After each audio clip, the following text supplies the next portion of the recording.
Okay, so in this video we're going to talk about how I was able to build a $10,000 per month recurring revenue business without a single sales call, and I didn't have space for this on the board, but we've been able to do this literally almost within 90 days. Okay, so the things that I'm going to talk about in this video is who is this for, so that you're not wasting your time watching this video. We'll talk about how I did it and how you can do it too. And then I'll quickly share with you guys the growth and the market share that we have experienced when we pivoted from high ticket offers into a subscription model or a recurring revenue model, and how we've opened the market for ourselves. We can quickly touch on the growth as well. I'll give you some numbers so that you can actually see how that has worked out for us. And then I want to quickly talk to you guys about key takeaways that I have found during this 90-day process, as to what is working, what is not working, and how you can implement it in your business. Okay, so who is this video for? Now, obviously, naturally, the reason why I'm making this video is because I'm in the online info space and I do get to work with a lot of high ticket coaches or consultants. And if you have a high ticket coaching business, or you're a consultant that is selling high ticket products or services, you must have a validated offer for this to actually work in your business.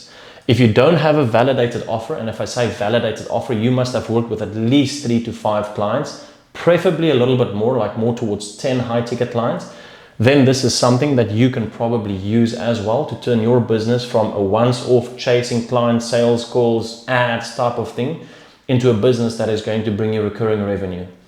Okay, so high ticket coaches and consultants, this is for you. Or alternatively, if you're a coach or a consultant and you're starting out, you've just basically gotten to the point where you're like, okay, I'm tired of working for a corporate company, or I'm tired of just running a brick and mortar business. I want to transition online and I want to make my services and products available online. Then this video is for you as well. I'll touch on a few things that you can basically implement straight after watching this video in your business, and then how you can take your business to the next level. So that's who this is for. If you fall in one of those categories, keep watching. If you're not, and you just want some educational stuff, you're welcome to keep watching. I hope I don't bore you. Now, before I go into exactly how I did it, let me quickly give you guys a background on me so that you understand where it's coming from. And I essentially want to show you that, if I was able to do it, then you can do it too. If I was able to get to that number per month recurring without me working more than 2 hours a week on the business, then you can do it too. So I came from an aviation background. I used to be a pilot and flying instructor, flying all these fancy private aircraft and VIPs in the back. And essentially, when I was a flying instructor, I used to see myself as a consultant, an in-person consultant. Okay. So what I used to do is I obviously used to teach people how to fly. So people would come to the flight school, they sign up with us, I teach them the practical aspects of flying, but also more importantly, I taught them the theoretical aspects of flying. So I used to stand in front of a whiteboard with PowerPoint presentations or keynote presentations, and then take these student pilots, usually groups of 20 or 25 of them. I used to take them through the theoretical aspects of the exams that they need to pass. And I, usually showed them how to basically pass the exams and explain the theoretical aspects to them.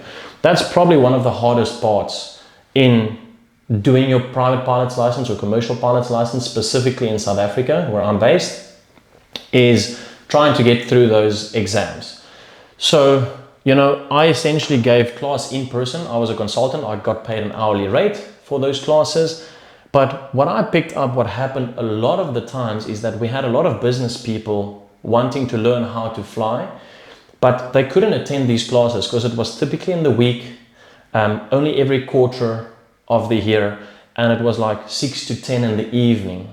And for someone that's running a big business, they're traveling and that cannot always commit to coming to these classes. And then if you don't go to the classes and you just try and sit and study from a textbook, it is super hard to pass those exams. It's multiple choice exams. You need 75% for each exam to actually pass it. And it's not easy to get it right. And, sitting at home, like reading from a textbook and trying to understand why bloody airplane flies, it's not an easy thing.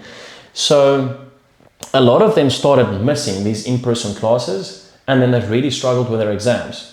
That's what naturally led me to the next thing, where I was like, okay, well, so a lot of them asked me like, can you do this like online? Is it possible that you can give me class online? So I did a few of those online, still in person. So they pay me an hourly rate. I would jump on a call. We start a Zoom or a, can't even remember what was at that time. It wasn't Zoom, Skype. It was actually Skype at that time. And so we would jump on Skype calls and I would take them through a little presentation and teach them these things. Okay. So I didn't have any business background. Okay. That's important for you guys to understand. I had no business background. I had a few sideline businesses that I was trying to get off the ground. Didn't really work out. Coffee, catering company, and. But this really led to me understanding time leverage with an online course. Because sooner than later, I realized, well, there's actually the demand started increasing for the amount of people that wanted to get these lessons online, just because it's so much more flexible. They could sit at home, open a laptop, I could talk to them, we talk through the theoretical aspects, and in the comfort of their own home, without sitting in traffic to drive to the flight school, or, you know, I even had people in different states wanting to get these lessons. Now, I mean, can you imagine? They had to fly to me, come to the class, sit in the class, fly back. So the logistics behind it was just crazy. So the whole online thing made sense. And then the demand increased so much that I couldn't keep up with the amount of people that actually wanted to get my help with these aviation subjects. So like, you know, I had 30, 40, 50, sometimes even 100 people reaching out to me because of obviously the track record that I had of getting these people through the exams. They all started reaching out to me and I just couldn't keep up. Like I could do nothing else than sitting on Skype all day teaching these classes. So then I thought to myself, okay, well, you know, maybe I should try and reapproach this thing. So then what I did, I created an online course, a minimum viable product where I basically put these keynotes together. I pre-recorded them, taking into account all the questions that I usually got from being an in-person consultant, because that's important, guys. It's super important to remember that you can't just go out there, go and build a course and think people are going to buy it. This is where you have to start. You have to start here with step one. You have to be the in-person consultant to get market feedback, to see what are the things that people are constantly asking you. And this goes for any industry or any niche. Like if you're an accountant, how can you teach other people how to grow a big accounting firm if you haven't done it yourself? You have to have the accounting firm knowing how to generate leads, knowing how to get clients, knowing how to look after them, and then you can only teach someone else. So you got to do the thing yourself first. That's super important to remember. So anyway, long story short, I transitioned. I put a very stupid, like basic online course together, really minimum viable product. I can remember I just sat with my laptop, had a one bedroom flat, and you could still hear the birds in the background because I didn't have any cool like recording equipment. It was literally just the webcam on my laptop, and I actually used my Apple earphones, the wired one. So I plugged that into my computer and I just started recording, and I put a really nice minimum viable product together that could help these people to then get through the theoretical exams, basic stuff, but it still produced results and they were happy with it. Although I wasn't happy with the quality, it still gave them the results that they wanted, right? And then I realized, well, okay, so the big thing here is that instead of me sitting on my computer all the time giving lessons in person or like online and people paying me an hourly rate for it, I then transitioned to selling these courses, and now 10,000 people can watch it at the same time. That's a little bit exaggerating. Let's say 100 people could watch it at the same time because the industry is not that big. But then I realized, okay, I can sell these online courses and leverage my time. Now I don't need to be there on Skype or on Zoom actually presenting the same thing over and over and over again. So that led me to building an online course. So anyway, we did the online courses. I had a few revisions, made some new videos. People still got results. But later down the line, naturally, as you would know how business goes, I realized that the problem is, you know, that these courses that I was selling, like these are once-off things, man, like $1,000 here, $2,000 there. And every first of the month, it's like, okay, let's go and get some more clients. Because when someone purchases the course, we used to give them like 6 or 12 months access, and then it expires. So if they don't finish their exams within that time period, they have to buy again. Or most of them actually did finish their exams within that time period. But the problem was that it was all once-off products, right? So if I sold 10 units in January, comes February, if I don't do sales calls, if I don't reach out to people, if I don't run ads, then like what's going to happen? We're not going to make any sales. And it's very hard to run a business if you don't know like what are we looking at in terms of cash flow. because then you can set things aside for advertising and marketing and getting salespeople, getting an office, buying some better equipment and things like that. But if you're running a once-off model, it's really hard to do that. Like every month is like go time. Like let's go and get some more leads. Let's go and get some more clients. And then also you have to try and convert those people, right? So you've got these leads, they're coming through, and you have to like really sell them hard, if I can say it like that, to buy these courses. Although I must say one thing that we've been very lucky with is we really had a blue ocean. Like no one else was doing what I was doing because it's just too fucking hard, to be honest. I mean, I probably took a stack of books like that and I put that into online courses. So yeah, so I created the online courses. Then the first constraint that I picked up was like, okay, once-off model. Then also the other thing that I picked up there, because it was once-off model, not everyone in our industry had the cash flow or the savings to be able to pay $1,000 or $2,000 once off for these products, but they really desperately needed the help. And we had to like, you know, show these people a way. We just stuck to, you know, what we were doing. And it's like, if you can't pay $1,000, you can't get access to the course. If you can't pay $2,000, you can't get access to the course. But I went back and then I listened to the market. Okay. And this is really important for you as well if you're running a business. Like listen to what the market is saying, because the market always dictates what you should do next in your business. You should not just wake up one morning, have a cold shower and then come up with, oh, I've got this great idea, I'm going to do this. No. Go back, listen to your sales calls, go back and look at the things that people are asking, look at where the constraints are. So for us, the biggest constraint was that not everyone had the money to pay once off, but they really wanted the course. They really wanted the help. They just couldn't afford it right there, right then. So constantly people were asking like, can we do a payment plan? Can we do a payment plan? Can we do a payment plan? But even, you know, like for them to pay $1,000 or $2,000 over a 3-month period was hard. They wanted it slightly longer, like 12 months or something like that. And so essentially what we did was we listened to the market, and that's how we came up with the recurring revenue model. Right? It took us some time to roll it out because it's not easy. Remember, one thing that you have to remember is that if you're going to go here for the recurring revenue model, we were running paid advertising at the time of selling these once-off courses. Now, when it comes to paid advertising, I'm not sure, like everyone that's watching this video, how much they know about paid advertising.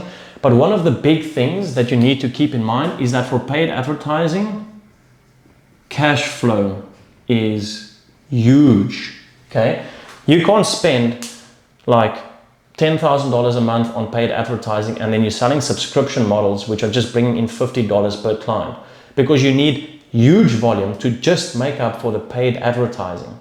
Okay, so that's why we had to stick to the once-off thing, because that's cash flow in the bank. So if we spend $5,000 and we make 15 because we've sold 15 $1,000 courses, then we're $10,000 in profit. Okay, so that's something to keep in mind there. However, anyway, we listened to the market. We went for the recurring revenue model eventually after, I think it was about 2.5 years down the line, we went for the recurring revenue model. And essentially what I did was we just re-looked at everything and we were like, okay, there's a lot of people that really want our help and the courses, and we need to open up space for them to get into the course. Okay, so that then naturally leads me to my next thing.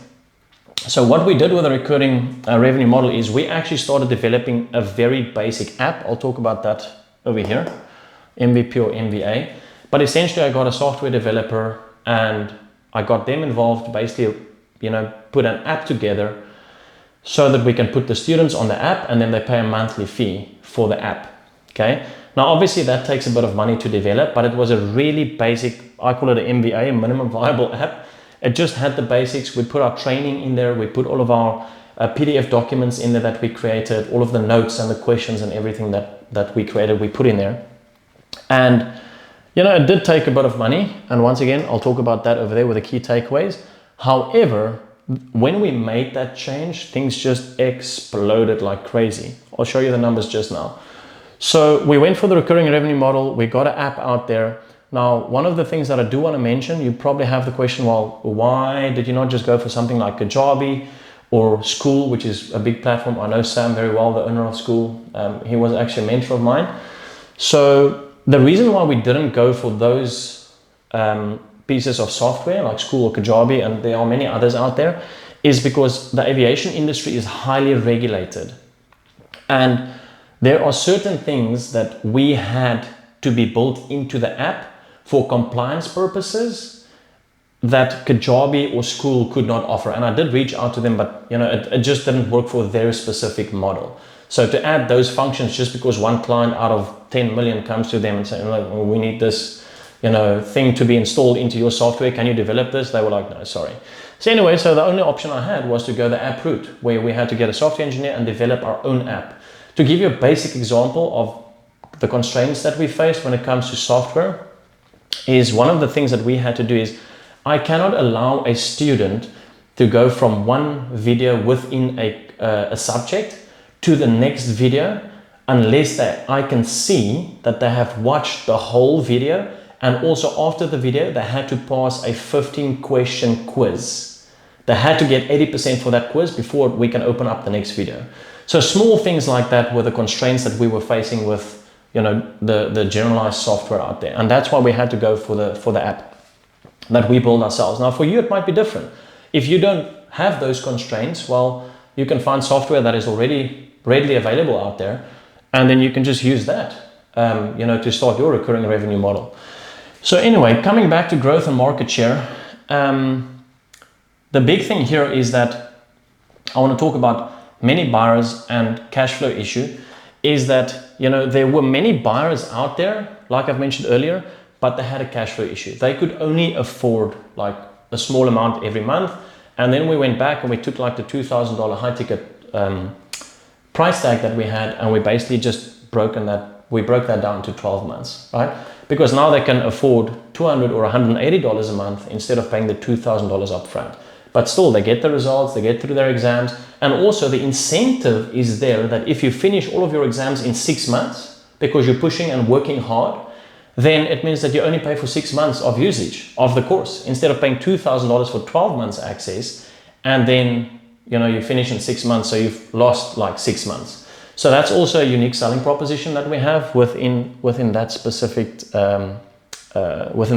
model there. So we had a lot of buyers. They had cash flow issue. They could only do small monthly payments. Now, how did we go from selling on sales calls, high ticket products, to the recurring revenue model? Very simple, guys. We didn't do a single sales call. I haven't spent $1 on ads to do this recurring revenue model. The only thing that we did, and this is another thing out there, like everyone's trying to hide their prices and all this bullshit out there in the online info space, and I'm just not a fan of that. Like, if I talk to you, I want to know, like, what is the price? Okay, sure, I'll listen to what it is that you have to offer, because yeah, you sell based on value. But everyone is trying to hide their prices. No, you need to do 90 minutes with me on a call so I can see if it's working or not, blah, blah, blah. And I was just like, no, none of that. I said to the team, we're going to be transparent. We're going to send out emails. So we blasted out a few organic emails in October 2024. And I said to them, you put the payment links right there in the email. We put a little value proposition there as to what to expect from the course, how it can help you, how it's going to work, and so on. And we just put all of the links to the different subscriptions there. Like, open, go and check it out. These are the prices. If you want to join, join. If you don't want to join, no problem. And basically, the results of that were, in October 2024, we did 1,601. Oh, this is all recurring revenue. I didn't put it here. So in October 2024, we did $1,601 in recurring revenue. Okay. 30 days later, November 2024, end of November, we did $3,972 in recurring revenue. Not a single cent spent on ads or sales calls or trying to beg someone to buy. None of that bullshit. All purely just sending out an email. This is what you can get. If you like it, click the link, go and subscribe, and we'll sign you up for the course. Easy as that. And that's what people did, right?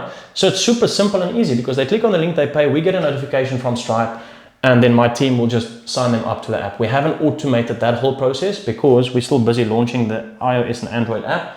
This app that I'm talking about here is just a web-based app. So it's not even the greatest thing on the planet, but it's working. The students are getting results. So 1,601, November we did 3,972. That's a 248% increase in recurring revenue monthly. December, I want to make a little asterisk here. December we had a 3.5% decrease in recurring revenue. The reason for that is we actually had, and I expected this, I briefed the team on this because I've been through the cycle many times, but typically over December periods, people are in festive season, right? It's like they spend money on Christmas presents, they go away on holiday, especially in the Southern Hemisphere where it's like summer time. And so I expected that a lot of people are going to ask us, okay, can I pause my subscription for December and then continue in January? And we had no problem with that. I said to them, yeah, sure, no problem. I don't want you to spend money if you're not going to use the course. So we paused. So for December, we did a 3.5% decrease in the recurring revenue. But look what happened. 30 days later in Jan, so I mean, today is the 29th, I think, or the 30th. Yeah, 30th. We went from 3,833 to 6,804. So 176% increase in the recurring revenue. Okay. So, I mean, you can see how this thing is just, growing like crazy. And also now, a lot of these are coming from referrals. It's like people joining the course or the app, and they're telling their friends like, listen, you got to go and do this. Like for $120 a month, this thing will get you through your exams, no doubt. Okay. So a lot of this is coming from referral business, which is great because there's no better marketing tool out there than word of mouth. That's the strongest marketing, and you can go and read up on this. That's the strongest marketing that you will ever find.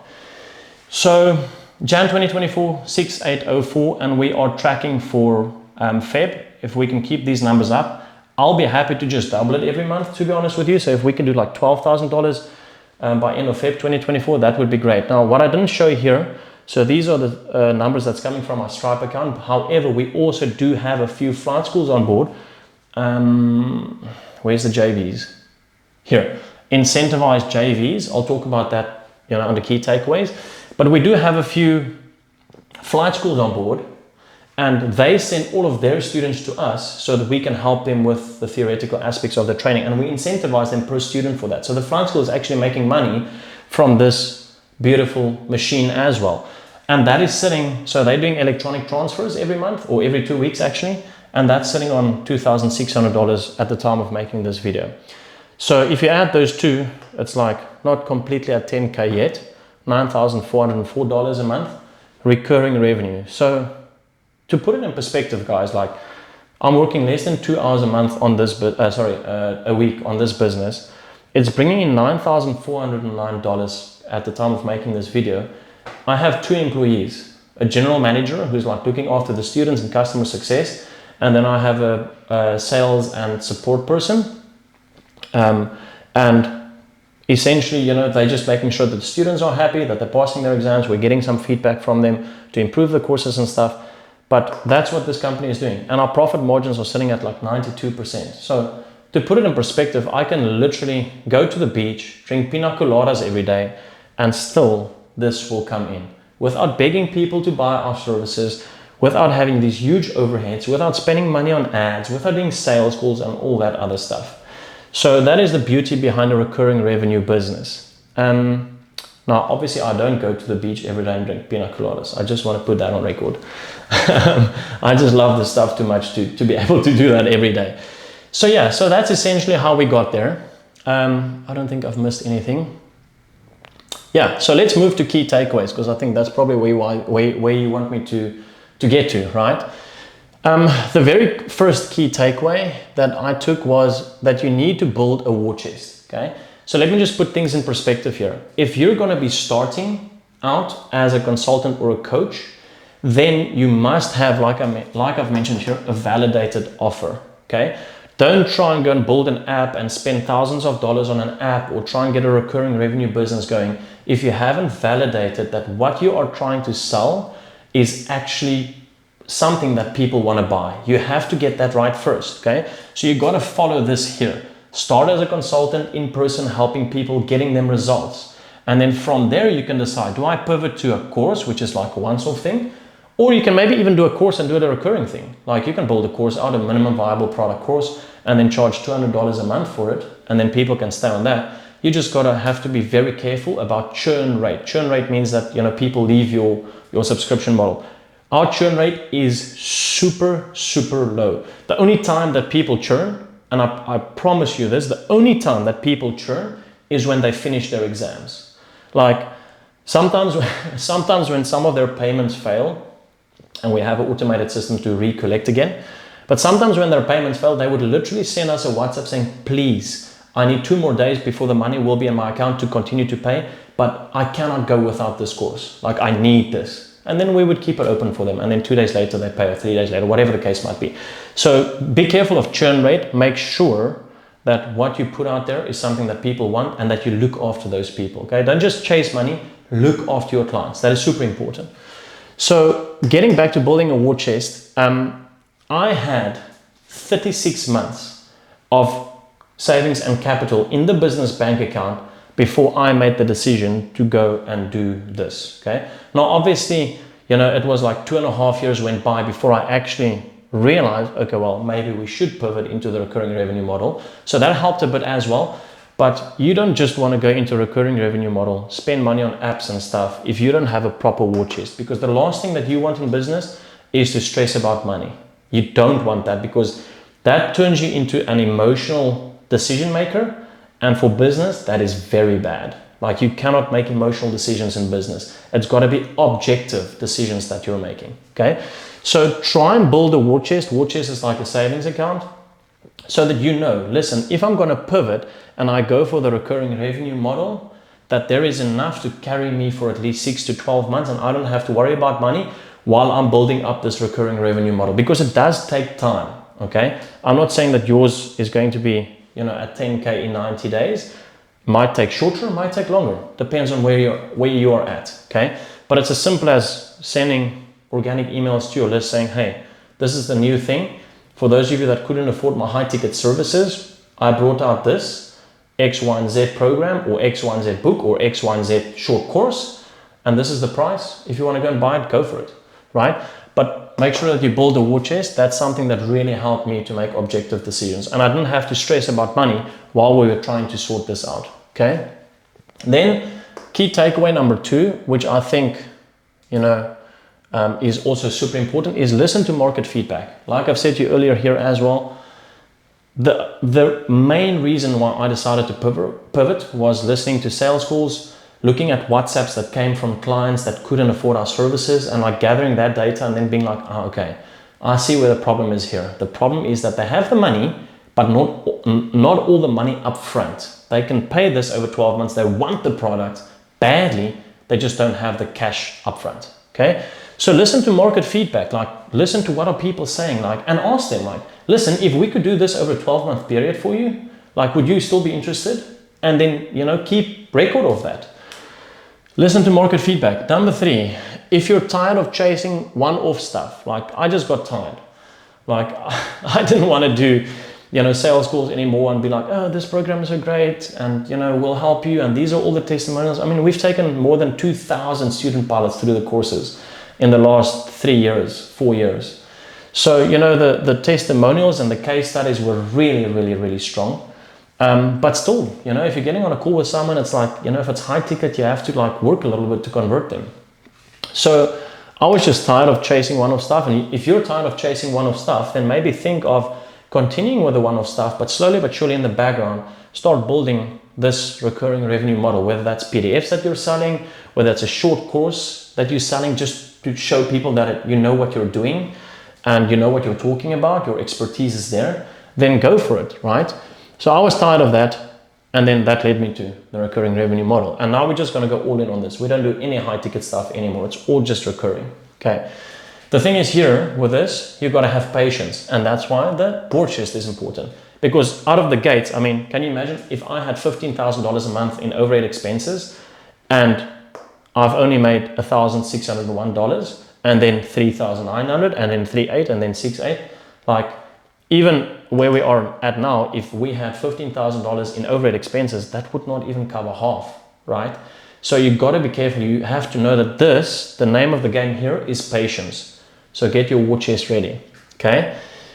That's that. Then the subscription rollout was organic. Okay, so that's the beauty about the recurring revenue model that we came up with, is that it was really all organic. So like we would send out WhatsApps to clients that we knew interacted with us previously, but that didn't have the cash up front. Also, we blasted out a few emails to our organic email list, because that's a great asset to have, right? And then people would just like, some days there would be like 10 payments coming in or 15 payments. And I cannot tell you how beautiful feeling that is to see these Stripe notifications coming in. And, you know, I'm occupied with something else. I know my team is occupied with something else, meaning like, you know, we're either working with clients or improving the product, whatever. But there's just people signing up without us having to beg them to do that. So yeah, subscription rollout was all organic and not a single dollar spent on ads. And then in terms of MVP or MVA, so this can be anything. Okay, so minimum viable product, I just called our thing the minimum viable app. It was really a basic thing, nothing fancy. So what I'm saying here is the key takeaway for you can probably be like, go and think, what is the minimum viable product that you can put together that will still give people results, that wouldn't degrade the service or the product that you are providing and the outcome that you're getting for your clients, because that's important. You don't want to be selling shit out there. There is too much of that out there in the marketplace right now. Everyone is a guru, everyone is an expert, everyone is a coach, everyone is a consultant, and then they've got like 2 months of experience in that specific niche. Like, you're not going to come to me and teach me something if you've only got 2 months of experience in that specific thing, right? Because it's not, the track record is not long enough for you to guarantee a specific outcome. So think about what you can put together for your avatar, for your ideal client, that will still get them really, really good results, but without them having to fork out thousands of dollars for your service. Okay, give them something. So, and what we did there is the app. We just developed a very basic app. And then big thing that I see very few people do, and I went so big on this thing, I cannot tell you guys, like we reached out to these 5 schools and we said, listen, we're going to pivot from high ticket to subscription models. Like, would you be interested in sending your students to us, and we'll give you a 20% kickback on the prices that we're charging for the students' monthly fees for these subscriptions? And they were just like all in. So because they make money for free, all that they have to do is send the student to us, right? And so on the back end, the flight schools are also making a lot of money because they are sending students to us, and for every student that is signing up, the flight school gets an incentive every month that that student pays. There's 20% going to the flight school. And by the way, it's the numbers that I gave here, it doesn't come off from these numbers here. Okay, these are the numbers I'm giving you here. That all of that money is coming to us. So what the flight schools are getting is actually, you know, on top of that. So we're actually making more than that because we're giving 20%, I think it's 20% or 15% that we're giving away to them for the flight schools that obviously, you know, signed up with us. So think about in your market, like who can you partner with? Who can you hold hands with and then incentivize them?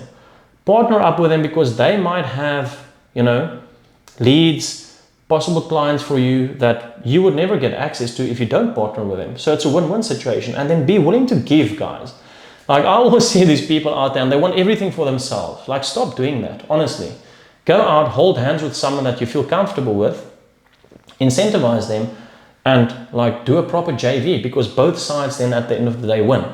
And I think if I have to take the number, I think probably out of the 2,000 students that we've helped, I would say probably easily 200 to 250 of them are coming from flight schools.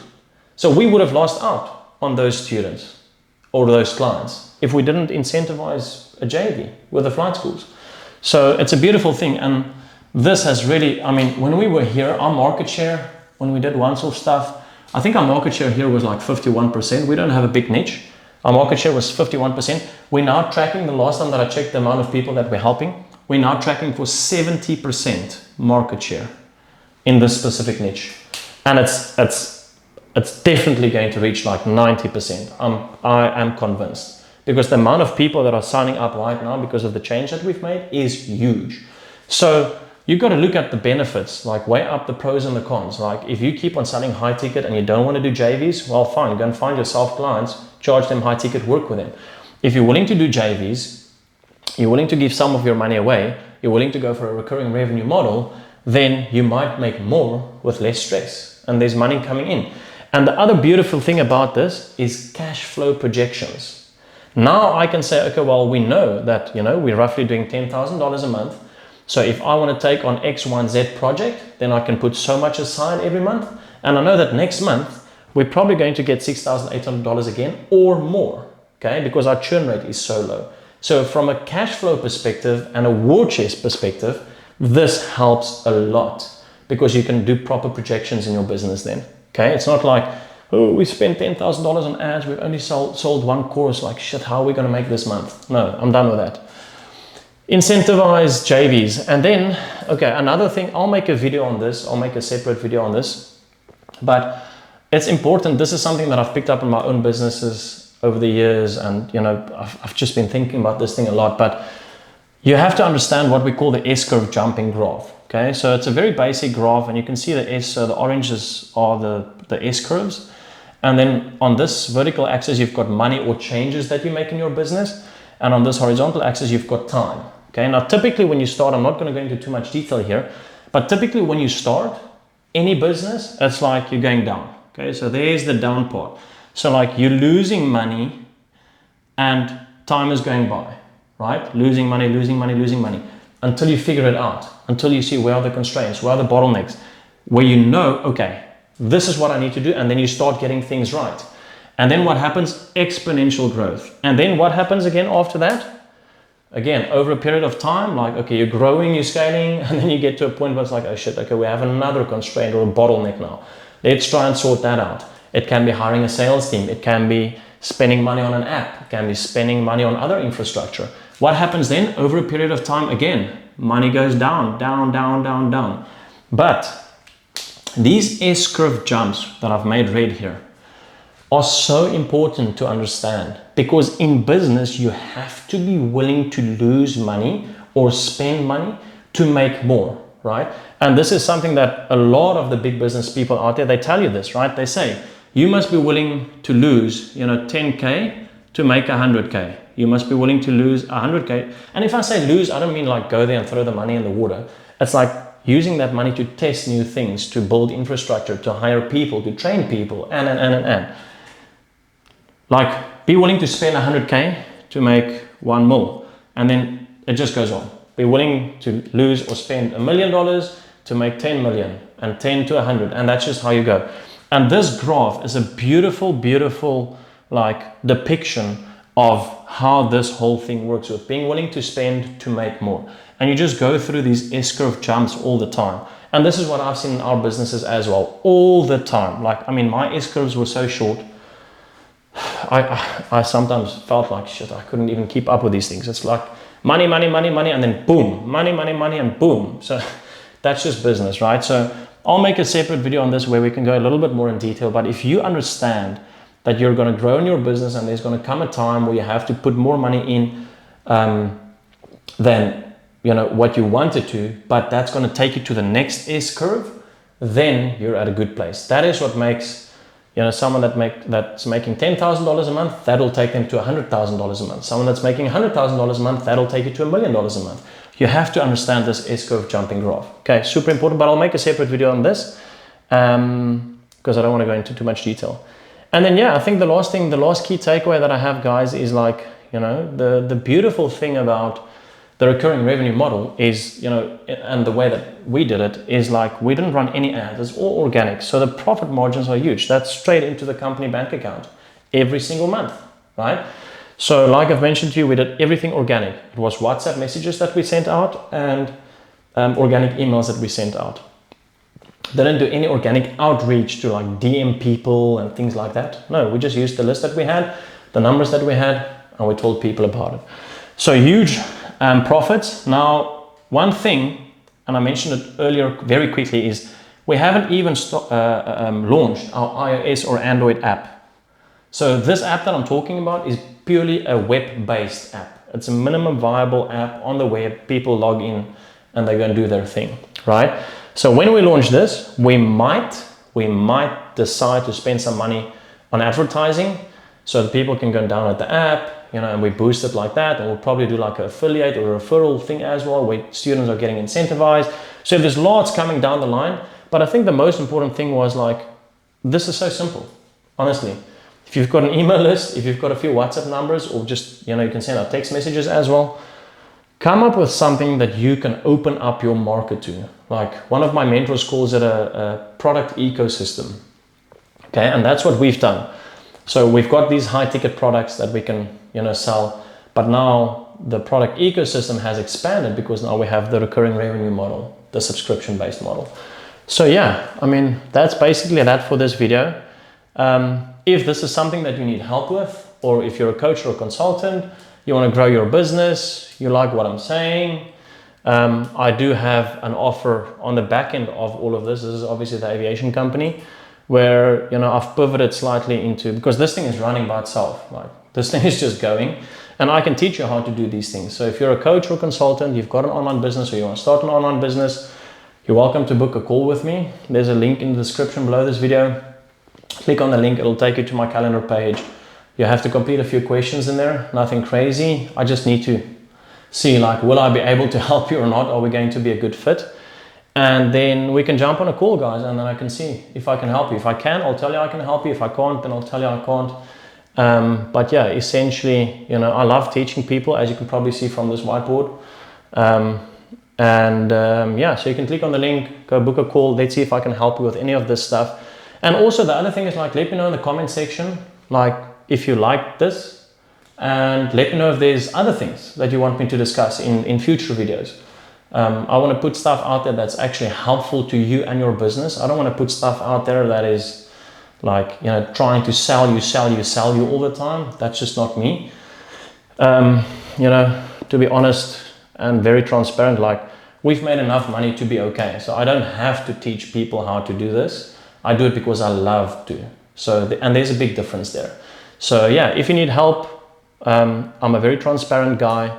I'm very honest. I'm going to shoot straight. Like, if you work with me, you got to bring your A game. I'm not going to bullshit you, and you're not going to bullshit me, right? I'm going to tell it the way it is, and you need to go and take action. But if I could do this, then you can do it too. So if you like this video, let me know. And then, yeah, by the way, before I forget, if you're going to book a call, guys, I don't have a sales team or anything like that. I work with my clients one-on-one. It's me and them. If I do calls, it's me on the calls. You're not going to talk to Adam from my sales team. You're going to be having that call with me. Like, I'm very big on that, so a little bit old school maybe, but that's just how I prefer to do things. I'm going to be on the call with you. You'll be talking to me personally. I'll look at your business or at the opportunities that, you're presenting, and then I'll be able to tell you whether, it's a good fit or not. And also, if we do decide to work together, then you're going to be working with me. You're going to have my number, my calendar, links, and then we can go on this journey together. So yeah, I mean, that's it from my side. Hope you enjoyed this video.